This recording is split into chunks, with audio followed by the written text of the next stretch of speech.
Okay, good evening. How is everyone doing tonight? So I had a quick question so that we can begin. And the question is, who's consciously here? Raise your hands. Okay. So everyone but my friend Rami, okay. Subconsciously though, who's here? Trick question, because we don't know, right? And a lot of what we're going to be talking about today is about stress. And I'm going to add another term, anxiety, because that's really the one that we should focus on addressing. No one is really immune here to the pressures of life, right? We all feel it at all times. So stress is something that happens to everyone at any given time. Unfortunately, anxiety is something that happens to not everyone at any given time. It's something that's really built up in our brain due to the way our brain communicates. I don't want to get too much into the science. We can talk a little bit about that later with our amazing panel. But I do want to talk about how the brain works. The brain works in metaphors. And the way our senses communicates to the brain, it's allowing us to understand that stress is a good thing. We have evolution to thank stress for. The reason we make cortisol and all other kinds of neurotransmitters in our brain is so that we can survive. So I want you to put stress into the category of real. It's reality. Stress is imminent threat, imminent fear, anything that's actually existing that your senses are reminding your brain to freak out. Anxiety, on the other hand, is not real.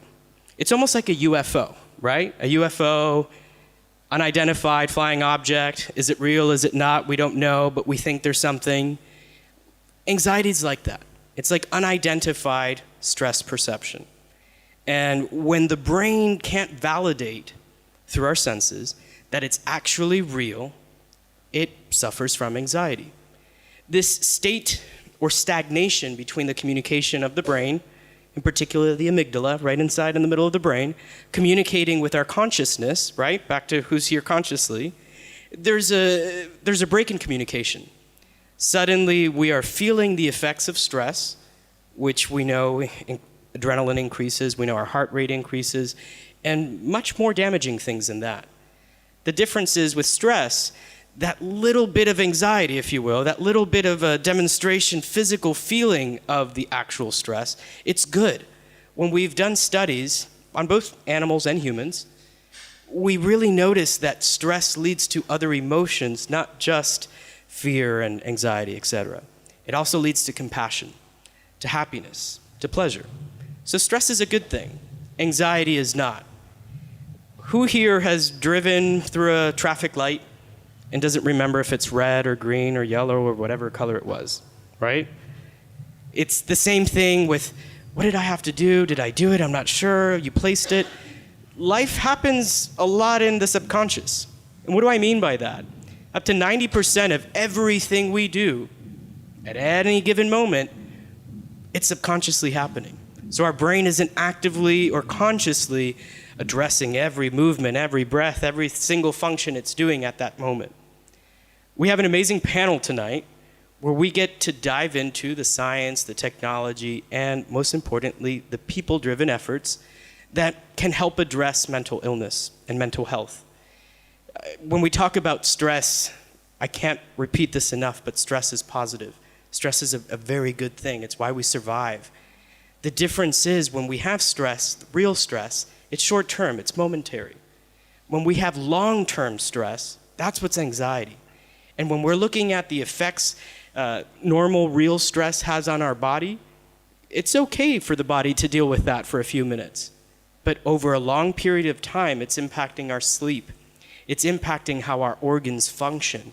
It's actually changing our DNA, changing the biochemistry in our brain, changing the way we relate to whatever problem is real and then translate to whatever problems are just in our mind. A lot of us have been told, you overanalyze, you overthink. Yes, that's anxiety. So to give you another example, on my way here, I was getting ready with my friend Animo, and I was anxious. Oh my God, I have to speak tonight. I just arrived yesterday, 9-hour flight. I have to do this, do that. Well, there was no real stress. We were almost late because of an Uber. So that was real stress. That was physical. That happened there. let's not get confused or get carried away or empower anxiety. Let's learn to really separate our definitions and even the way we communicate when we're stressed or when we're anxious. This is the first step we have in actually being aware and mindful that what we're stressing about isn't really physically there for us to stress about. So what's the point? We have the opportunity to not only change other people's minds, but most importantly, our own. And little by little, it just starts with definitions. Back to our brain, it's lazy. So it makes connections, expressways, if you will. This is called neural binding. So when you think of a memory, typically, it's not a perfectly reconstruction of that memory. It's like little expressways of other random things that make you associate something with something else. Has anyone called here someone by the wrong name and you know, they've given you their name 15 million times and you still call them by another name? You're not the only one. The brain works that way.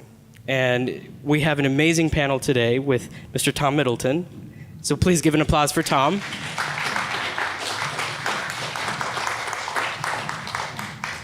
This is like the third or fourth stage we've shared, so we get to have the opportunity and privilege to work a lot together. But Tom is a sound architect, and I'll let him tell us what he does, because only you can really put it and make it amazing. So thank you guys so much. Tom. Thank you, Ari Peralta, on transformation of stress. I mean, who knew, really, that actually stress is a good thing? And from meeting Ari, I'm learning so much about this metric that we know nothing about, really. You can't actually put a number on stress. But isn't it interesting that stress and pleasure are on the same spectrum? Two sides of the same coin. Fascinating. So I'm a sound architect. I work in a multidisciplinary world of neuromusicology and psychoacoustics. So I'm fascinated with how sound affects us cognitively, physiologically, behaviorally, emotionally, spiritually even. What is it that sound can do to us to improve our mental and physical health and well-being? And how can I learn more about it?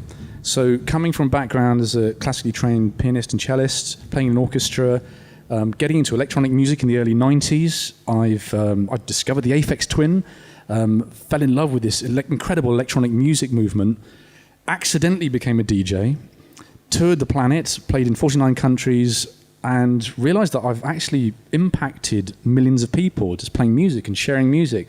And I've always had this thought that perhaps my way of sharing music was slightly more mindful, because I was just always thinking, is this music that I'm playing, is it actually delivering something meaningful? Am I giving people a journey that's actually healthy? Is this music healthy? What am I doing with this sound? You know, you're in an incredibly potent and powerful position of responsibility as a DJ. You're up there on stage, there's 100,000 people in front of you. What am I going to play now that literally uplifts them, gives them energy, makes them feel good? Do I want to take them down or take them up? Where do I want to go with this? This modulation of state, mood, energy, momentum, keeping people's stamina going. And yes, okay, they might be helping themselves along with other things, inverted commas, but ultimately I've been soundtracking these mind states and journeys around the planet and watching, observing, using my empirical research, if you like, to formulate new ways of creating content that I feel is a bit more meaningful, a bit more useful for us, and thinking about fundamental human problems like stress, anxiety, depression, pain management, and the flip side, productivity enhancement. Can we be better human beings by soundtracking our lives with music soundscapes that actually flip us into a more productive mode, make us more, give us better retention, improve our cognition? So healthcare, education, beyond just music for entertainment, I've been absolutely fascinated with how sound and music and creating what I call life tracks or soundscapes to life, can they be more powerful, meaningful? And at the moment, I'm in this incredible world, really privileged to meet individuals like Ari and his team at Arigami, a cross-modal research facility, bringing together the leading lights and talents in unisensory disciplines to help people like me and State on Demand, Peter and James, to have better information to make better decisions about the content that we make to help improve people's lives. And the reason we're here talking about it today is obviously mental health is a big thing. Burnout, anxiety, workplace. Can we become more resilient as a species? And I totally believe that we can, using a variety of multisensory interventions, non-pharmacological but multisensory. Can we use light, the frequencies of light, color? Can we use scent, which is also a vibrational frequency, another wavelength? Can we use that in the context of a soundscape, pull them all together? Well, at this moment in time, we don't really know. There's not enough evidence to really support that, but there's some incredible work going on, and the likes of Arigami are giving us access to this incredible new world of cross-modal multisensory research in order to create experience like this tonight. So we're experimenting. I'm going to hand over now to... Well, we constantly talk about unfolding. And I think with the senses, we're unfolding the senses, but I think we have two other panel members who are also unfolding in different ways. And it's StateOnDemand. And thank you, Peter and James, for being here. And I guess, Peter, we'll start with you, but what's going on with StateOnDemand? Tell us a little bit more about neurotropics and how you guys are approaching mental health. Well, thanks. It's a pleasure, really, to be here. So my name is Peter. I'm a co-founder and biohacker at StateOnDemand. And at StateOnDemand, we are all about helping everyone achieve the states on tap, any state you suffer or want to be in. And we do this by three things. One is we use nootropics and nutrients, brain nutrients, and you could call it nutrition, basically. And we use immersive content, which is a mix of audio-visual environment in, let's say, virtual reality, and then using some audio binaural beats, and you probably heard of. And then we have a loop as a third ingredient of the magic, which basically we use biosensors to track the real-time data of your heart, brain waves, and then try to, in real time, change the environment so you can kind of flow into the states quite smoothly. And we're all about that, basically. One of my responsibilities, James, pleased to meet you all, thank you for coming, is the alchemist, if you like, and that's to achieve the state of mind and the multisensory way in which we try to allow the touch is we provide you with nootropics, and primarily from a CBD perspective, we know that people who take CBD and the various different botanicals that we use, that they report, whether it's placebo or whether it's something that's scientific based, they're reporting and feeding back to us that there is a big difference. Some people who can't face the world all of a sudden can. Some people who have no motivation and walk past that pile of clothes in the corner that's been there for a month, all of a sudden they find themselves motivated to clean the house. So what we do is, yeah, I think we can all relate to something like that.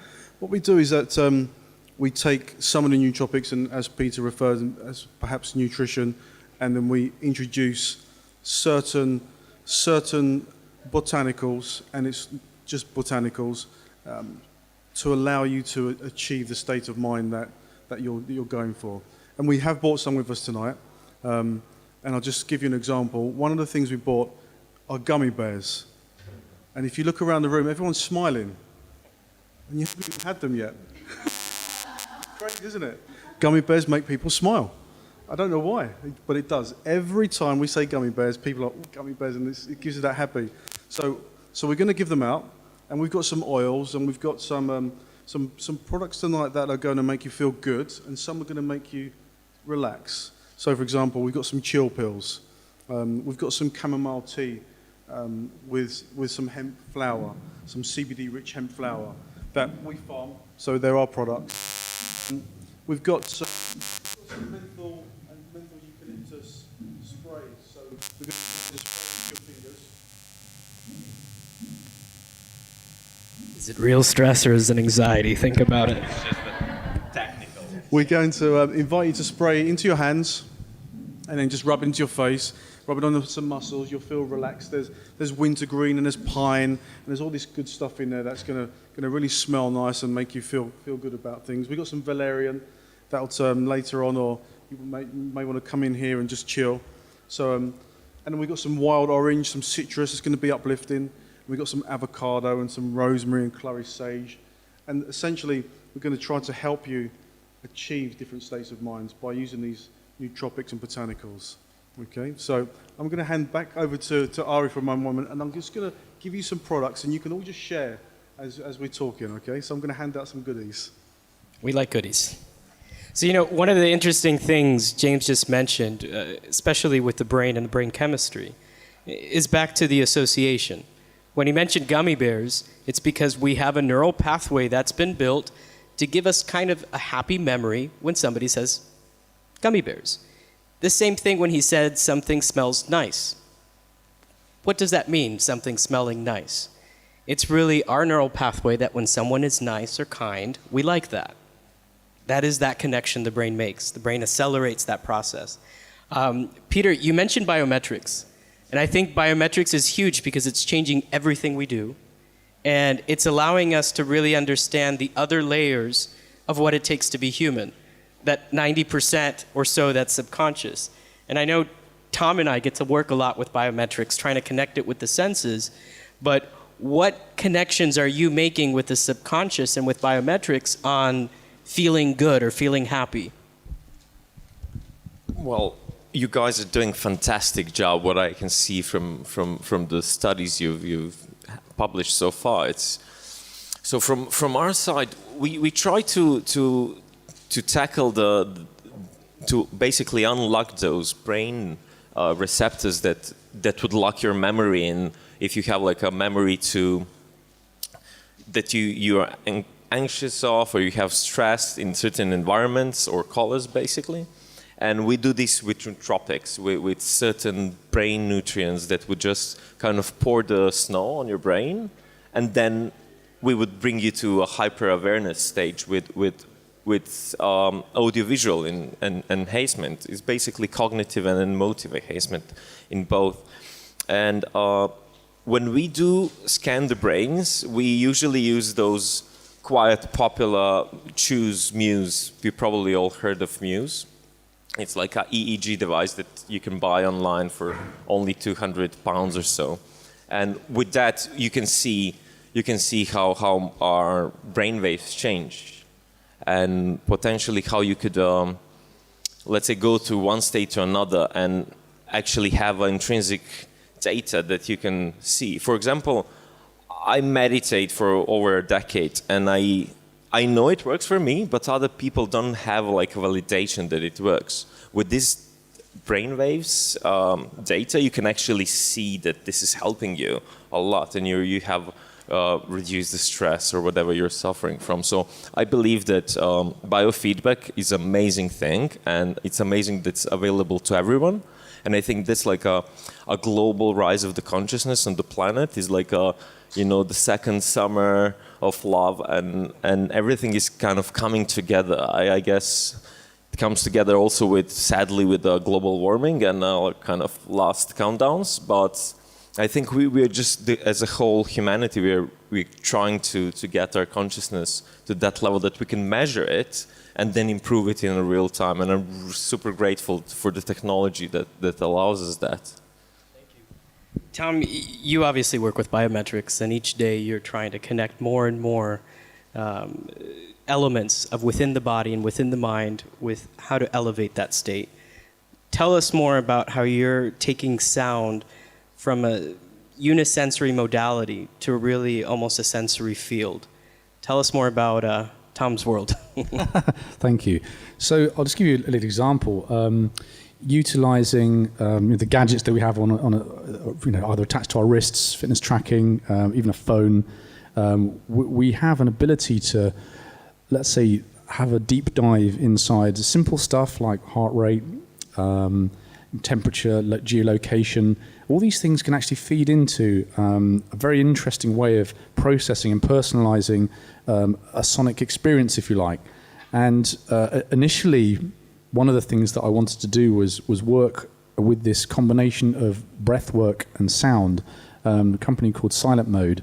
And we use this technique called breathonics. So literally, in training your brain and your body to slow down or speed up literally by listening to sounds and frequencies with a cue to either accelerate or decelerate your heart rate through literally just breathing. Quite a simple thing. And we did Ari, myself, did a panel and a live experiment at Ravensbourne University back in March. And in real time, we showed resting heart rate going down after breathing in time to this particular kind of music in an ambisonic environment. And we watched as the heart rate came down. It takes about 3 to 5 minutes for the entrainment process to kick in. And then we exposed the guy that was wired up to another type of content that accelerated breath rate, heart rate, inducing a sort of state of hyperarousal. And so by modulating between sort of sympathetic and parasympathetic nervous system, those responses, we were able to show that literally within the state of about 5-10 minutes, you'd gone from totally relaxed to super excited and energized. And if you sort of think about the potential of where we can go with this ability to change state, as you say, on demand, I think we're in a very powerful point where I'm going to borrow one of Ari's terms, sensory menu. Where do you want to go on the menu today? Oh, well, I'd like to go up, I'd like to go down, sideways, horizontal, vertical, where do you want to go with this? We're at a very interesting point where we can literally have a very a hyper-personalized energy, mood, state delivered to us almost instantaneously. And then using the instant data feedback loop from some of the wearables that we have, it can also anticipate. So now think about things such as how Apple is using their healthcare, the ability to predict the possibility of myocardial infarction, heart problems before it's even happened, because that data is actually feeding into a system that machine learning that's going on behind the scenes is ultimately profiling and helping to support your physical and mental health. So early days at the moment, but I'm really excited to be creating content that sort of feeds into this and supports that layer of mental and physical health and well-being. And obviously, as the technology increases with power and reduces in size, I'm kind of excited about being able to awaken in the right state of mind at the right point in my sleep architecture.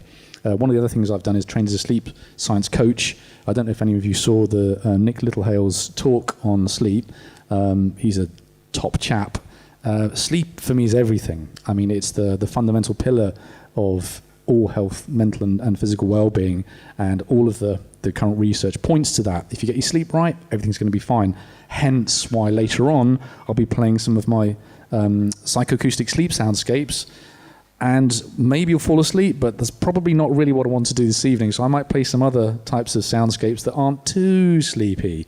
But yeah, different mind states and mood states can be influenced by the tempo, even the key and the tuning systems that are used within the music. So exploring non-standard tunings. We currently use 440 hertz as concert pitch A, but actually you can tune up and tune down in sense between that and other tuning systems that potentially could be more harmonically balanced with even our bodies on a cellular level, using some ancient Pythagorean and Fibonacci sequence magic tuned down, and suddenly, does that feel better? Is that actually resonating more harmoniously with our bodies?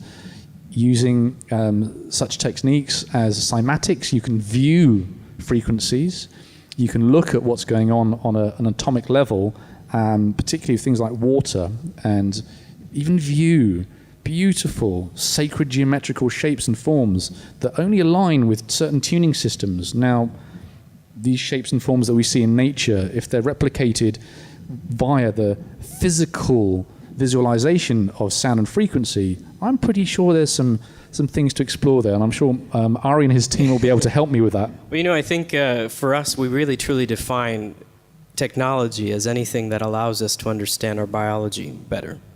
Anything that allows us to unfold life better, that's true technology. Everything else is just an instrument. And when we're looking at sound, as a sensory modality, and we compare that to light and color and everything else we've learned as a frequency or wavelength, the more we're getting into quantum biology, the more we're getting into biochemistry and really subatomic particles, we're understanding a whole nother world.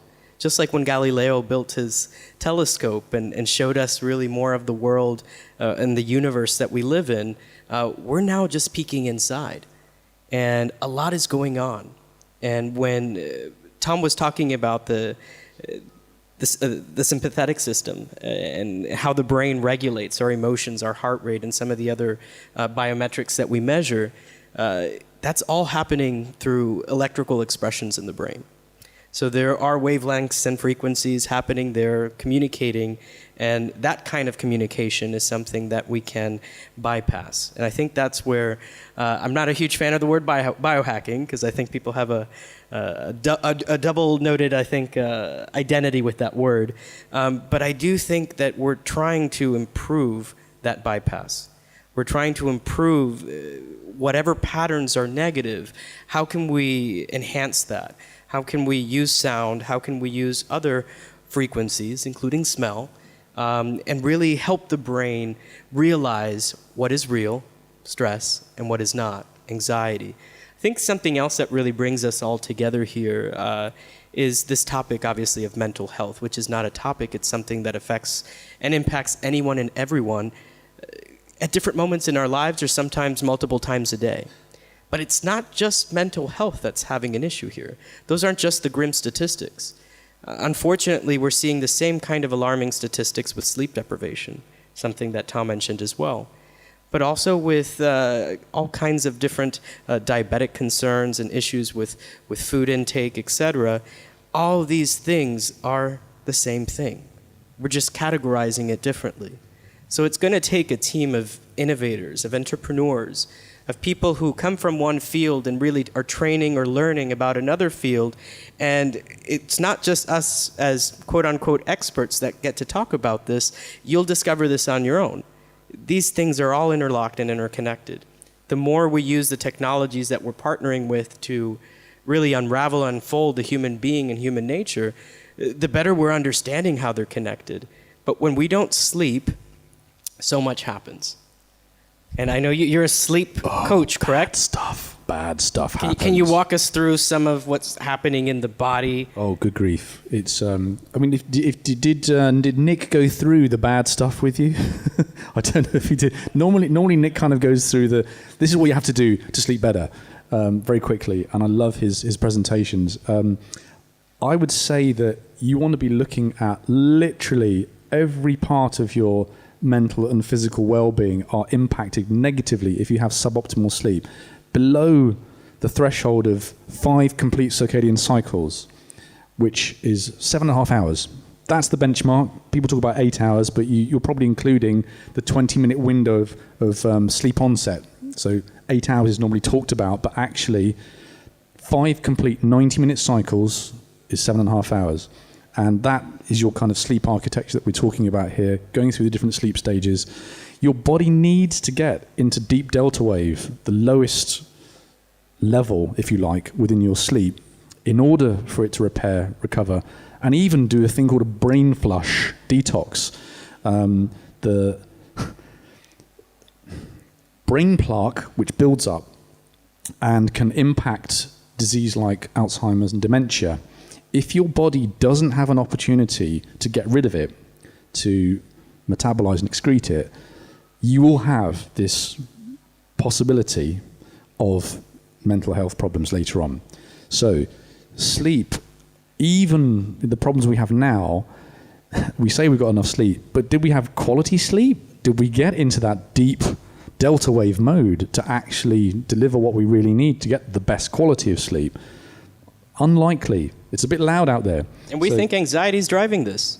You know, when you're anxious, again, you're producing all this energy in the brain that otherwise that energy would be going into your sleep processing.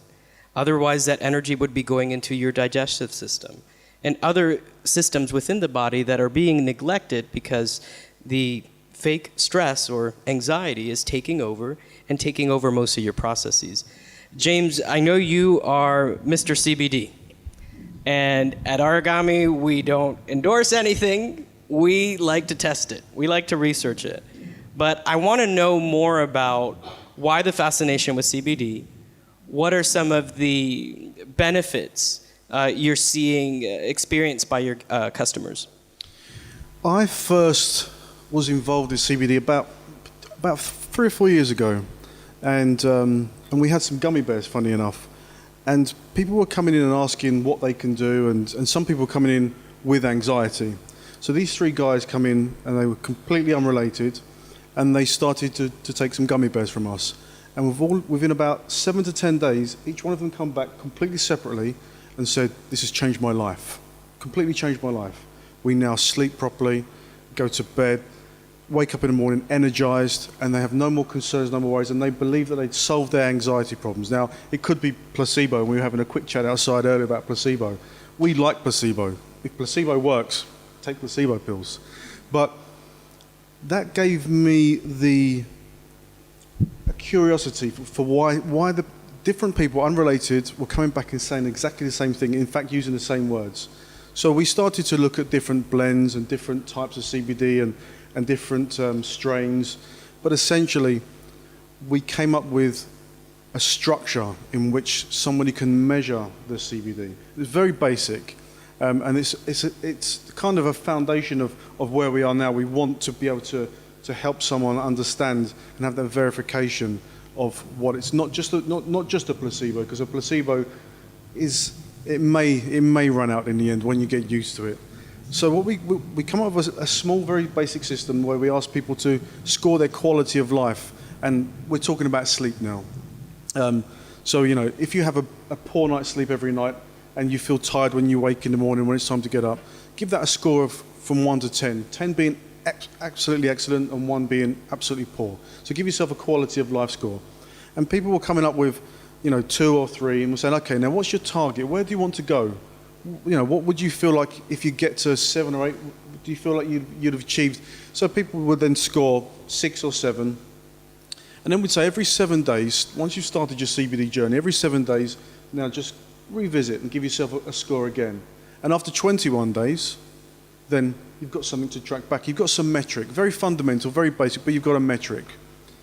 And once we introduced that, we were having more and more communication with people, and people were coming back to us, and reporting back, and we found that by providing a support structure, that people were engaged, and it was a very different way of doing things, and it was a way and a communication that no one else was giving people, and it proved invaluable, to be honest, and people coming back, and they had this way, and from that now we have this new system that allows us to, and it's very early stages, but it allows us to feedback from a biometric perspective. And we were talking a moment ago about the watches and the head devices. And it allows us not just to track with our quality of life scores, but it gives us sometimes absolute live and immediate feedback. But when it comes down to the CBD facts, we are not really allowed to claim CBD has facts. We can share stories and we can experience it ourselves, and and when we have pains and when we have injuries, we take CBD. Some of it's topical, some of it's ingestible, some people vape it. But essentially, what we do know is that all CBD does is, once it enters your body, is to, and this is plant-based CBD that we take in, we call it phytocannabinoids. It awakens your endocannabinoid system. And that's a system within that was found about 20 years ago that produces cannabinoids and CBD itself, and they're called endo. So if you introduce phytocannabinoids into your body, the endocannabinoid system is awakened, and that then looks for homeostasis in your body. And then we start to have better and deeper sleep cycles. We start to have the repair mechanisms and the maintenance of the body. And already these are things that are giving your body and your day the ability to be optimized, and you're not going to have the bad sleep and the bad things that are associated with lack of sleep. They're going to begin to be managed.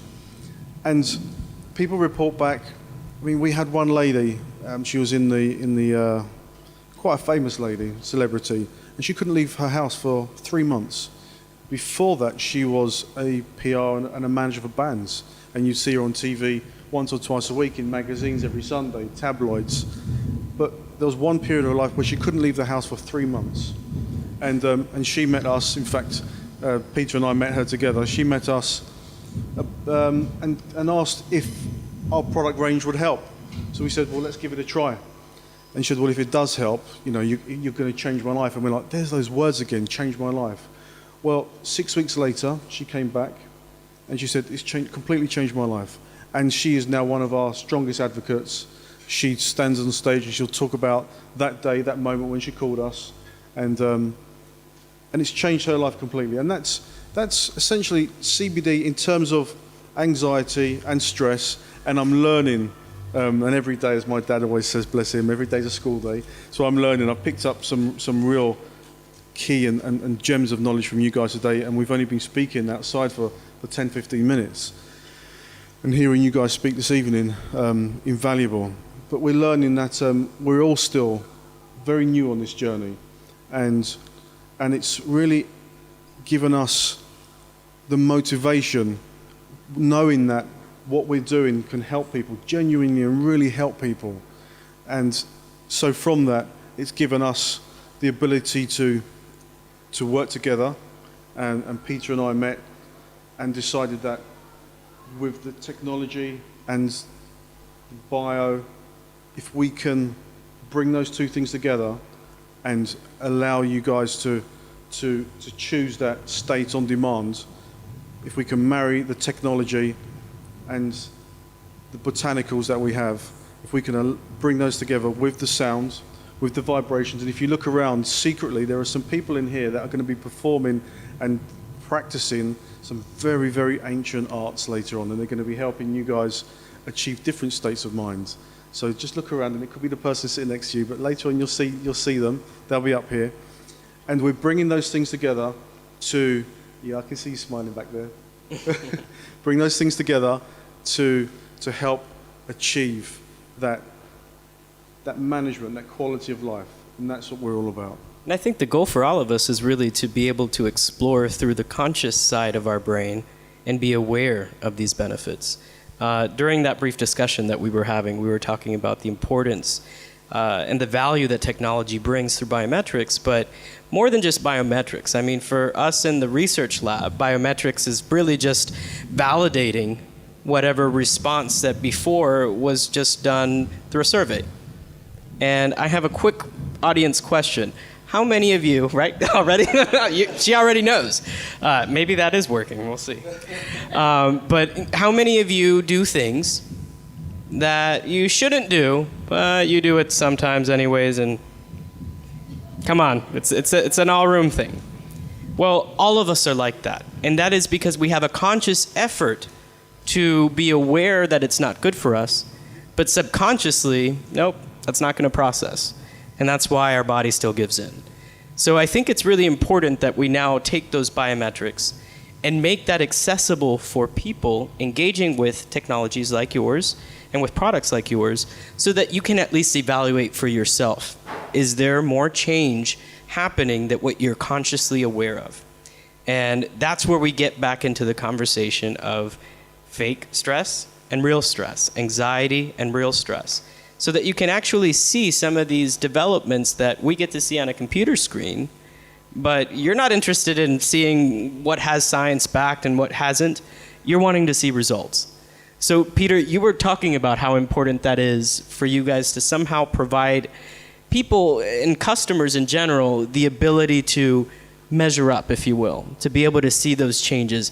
How do you project you're going to be able to do that when it can be individual? I mean, these products, we know the nutrients inside them, we know the chemical compositions of them, but everyone is more or less different. Our perception works differently. So how are you looking to reduce the gap of doubt? Yeah, that's a very good question. So I think where the future is going, it's going to personalized medicine and personalized experience for everyone, because obviously we're all different. And if you measure this and have your data on the screen, then you could potentially map this as your personal state. And if you use technologies like machine learning and AI, and the more data you get, the more personalized approach you'll have to reach some state you want to reach. So I guess future is really about personalization of individual and then how to get there, including let's say you want to take something so you go to sleep easily and you wake up energized, but how much I should take and what I should take. So with these biometrics, we could analyze even in real time what you actually need. Only things that scares me is all this data can be also very bad if it goes to wrong hands. So our algorithm is very early stage and we're not allowed even to say anything about it or to kind of push it out, because regulators are now just drafting AI regulations, especially in the health tech. NHS is doing this as well. We're going that way, obviously. We want to be regulated, but for now we're just trying to experiment, and what we found is it really works. It works to that level that you can see your data on the screen and you can see where you want to go, and you'll get there, and you'll see on the screen that you got there. So it is amazing. Thank you. And I agree with you on the research part. I think it's crucial for any company, any brand, really unfolding some of these new ways of achieving mental well-being. We have to do the research. And while I'm going to be impartial to regulation, because I think policy changes whatever continent I'm in. But here in the UK, it's part of your system. And I think what's important to add to a pre-regulation state is really doing more research, because then we're really driving it with answers. We're really driving it with substantial answers. And Tom, I know that you love research. You use a lot of research in your work, but you also see a lot of gimmicks out there. And while I know the hard work that you do, and I know how much effort and review process goes for you on substantial academic research on sound specifically, you're having a lot of competitors or other individuals who claim things, and then when push comes to shove, we're kind of all put in that same pot. How do you see the evolution of research and how to disprove a lot of the gimmicks that are out there and further validate the positive efforts that are being made? Well, I think this is crucial. And I think when the penny drops that really we're in this sort of unfiltered world right now, particularly in sound, I mean, I'm seeing so many extraordinary claims about particular practices, and I'm going to be sitting on the fence here because I've come from a background in obviously putting a piece of wood between my legs and resonating harmonically, creating beautiful sounds and frequencies which uplifts, creates joy. Now, I know that playing a cello can deliver something wonderful. I also know the physics behind sound and vibration and how literally a wave will actually make you vibrate harmonically, harmoniously. However, without any regulation, how can we really claim that, for example, I came across at the Mind, Body and Spirit Festival a couple of weeks back, a yurt inside Olympia, and a group of people all sort of sitting quite happily being exposed to a guy with two beaters and a gong, and he was beating the living daylights out of it. I was thinking, you've just gone in there, paid some money, and you're accepting that something's going to happen to you. You don't know what, but you're going to come out and go, oh, something amazing happened. Well, do you really know what's going on? I mean, a gong creates an incredibly powerful spectrum of frequencies, and you have to be very careful about, what these frequencies are doing to you. There's some interesting research on gongs, and I'm particularly interested in this area because I've had some wonderful experiences. There's a guy called Leo Kosandai, and he gently gonged me into a state of nirvana, and I absolutely loved it. Equally, seeing this room full of people, and I have on film a guy with his fingers in his ears going, "Help, get me out of here, this is scary." You know, we're on the edge of a whole new area here, and when you can pay sub £100 to go on a 4-hour course and come out being a qualified sound healer, that's worrying for me. You know, there's years and years of research in these kind of practices, and I have a friend who's trained for 6 years to use sound and frequency for, let's say, retuning the body. I think we just have to be careful about these claims, whether it's digital, acoustic, analog, whatever, how we're using sound responsibly and ethically. And that's why we need research to back it up. We need to kind of get these instruments into labs and see what's going on. Let's get some EEG going on here. Let's see what's happening underneath, biologically, physiologically. Yes, there are claims. Yes, there's some outcomes that are clearly positive, but we need to measure these now and then somehow have some regulation and avoid this sort of glut of sort of Instagram sound healers that are just literally just overtaking the world. I mean, it's the next maybe pillar. We can ask Jenny next year for some kind of EEG capture. Yeah. So while you're trying anything, you can maybe see if it's working or not working according to your biochemistry. I think, you know, when we talk about energy, I always go back to one of my biggest inspirations, and that's Isaac Newton. Sir Isaac Newton here, right? Newton described gravity and described energy to us perhaps more than anybody else, father of physics. But he really talked about two major rules with energy. And one of them I'm going to use for purpose of this example, but is that energy is never born and never dies. It only transforms. The same can be said with stress and mental health, anxiety. We can transform it to make positivity out of it, to make lives better out of it. And I think to close the panel, I'd like to go and embarrass each one of you, but I guess I'll let you guys embarrass yourselves. But this road hasn't been easy for us, for any of us. And I think what I'm so excited to be a part of this panel and this festival is because we have to find new creative ways to lift each other up, to remind ourselves to look up, and to remind others to look up as well. And I just wanted to go down, I guess, the line real quick and tell us about something you've had to overcome to get ahead with life. Oh, totally unprepared for that. Yeah, they weren't ready for this one. I guess very recently I joined a really powerful movement, and unfortunately their primary goal was not quite what I believed it was, and it was about a transfer of some very precious knowledge, which I was really happy to share. And during the transfer, there was some strange things going on, which I found out about. So I was faced with completing this transfer, which would allow me to achieve one of my lifetime goals, or not, and kind of slap back and think, you know, and spit my dummy and say, I found out what you guys are trying to achieve, and it's not in line with what we set out to do.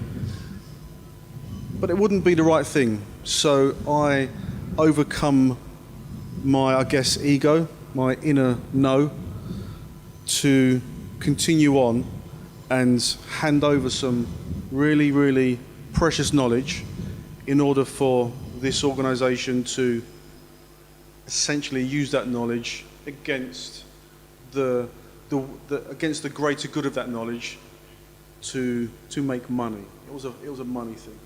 But I believe that I was put in this group to hand that knowledge over. And what happens to that knowledge afterwards, that's the group.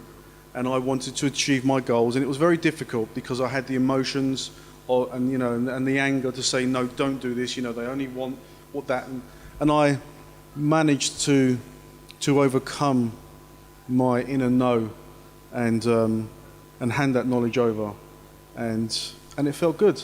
And I walked away when I did with my head held high, knowing that I've achieved my goal, and I wished them all the luck in achieving their goals. So that was tough, and that's raw. That's 48 hours old. So, Wow. Thank you for sharing that. Thank you.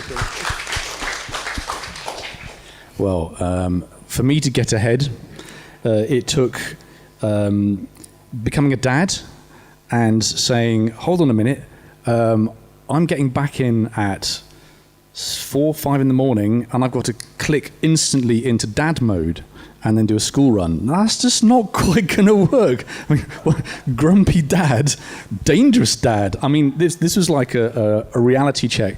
I cannot function without quality sleep.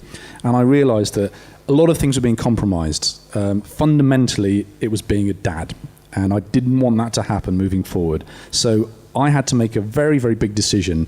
Shall I stay in the music industry, as in entertainment, staying up all night, keeping people raving? And I decided no. I decided that actually what I'd learned over the course of my career was that I was privileged to share music with people, observe how that music was affecting people, and could I then do something a bit more powerful, a bit more responsible with everything that I'd seen and observed, literally from, I remember a room, New Year's Eve, Tokyo. Now, Japanese tend not to emote very well. I played some music that literally made the majority of the room cry. And it made me feel like I've got a responsibility here. You know, this music is powerful stuff. I need to measure, I need to learn about what I'm doing with the music. Can I make better music to help people emote more? It started in the early 90s, creating ambient music. People were having babies to this for pain management. We've got stories claiming that this music helped me give birth. So my reality check was, okay, it could be easy. I could carry on touring the world, making stacks of cash, uplifting people, and then going on these journeys, taking things, etc., etc. But hold on a minute.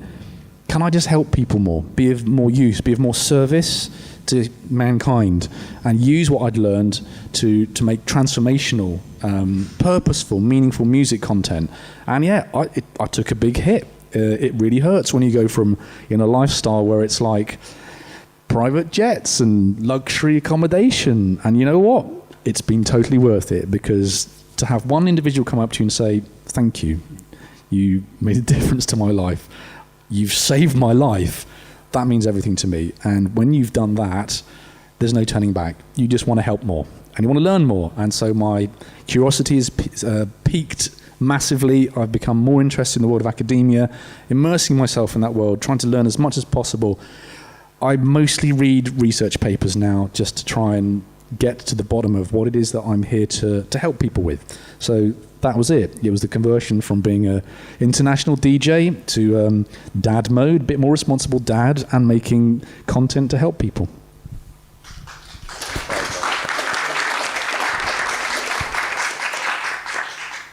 It's really good. I don't have such a strong thing, but I believe for one to get ahead must lose its head. So I had to lose my head. I moved from Serbia to UK, and I cut all my relationships to literally anyone I know, including family and friends, and I started a completely new life in the UK. So for me, that actually opened a lot of things. I could hear myself better, and then hear others better, had more empathy for others, and then kind of I lost, like James mentioned, ego disillusion.